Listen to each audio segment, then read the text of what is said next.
Glory to God. தேவன் தரிசனத்தை கொடுத்தாருன்னு என் மாமனார் திடீர்னு ஒரு நாள் பேழையை கட்ட ஆரம்பிச்சிட்டாரு. மலையவே பாத்துறாத எங்களுக்கு விசித்திரமாவும் ஊர் ஜனங்கள் எல்லாம் வாய்க்கு வந்தபடி பேசி கிண்டல் பண்ணியும் என் மாமா கண்டுக்கவே இல்லை.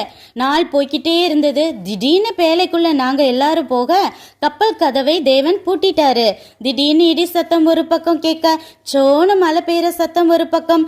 எங்க ஊர்ல உள்ளவங்க எல்லாம் மரண ஓலமிட்டு எங்க பேழையை திறக்க சொல்லி கத்த, அவங்களுக்கு உதவ யாரும் போகாதபடி கதவு அடைக்கப்பட்டது.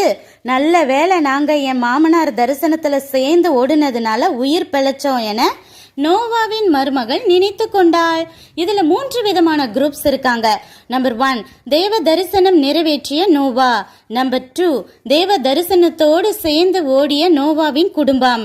நம்பர் 3, தானும் செய்யாமல் தேவத்திட்டம் செய்யறவங்களையும் கிண்டல் பண்ணி மனம் திருந்தாததால ரிஜெக்ட் ஆன கூட்டம். நீங்க எந்த குரூப்? இதுவரை எப்படியோ, இனிமேலாவது மனம் திருந்தி நான் உண்மை விடுகிறதில்லைன்னு எலியா கைய பிடிச்சிட்டு பின்னாடியே போன எலிசா போல தேவ தரிசனத்துல ஓடுறவங்க கூடையே சேர்ந்து ஓடிட்டீங்கன்னா நீங்களும் எங்க கூட கப்பல்ல ஏறி தப்பிச்சிடலாம். இல்ல உங்களுக்கும் நாங்க டாட்டா காட்ட வேண்டியதா இருக்கும். நன்றி.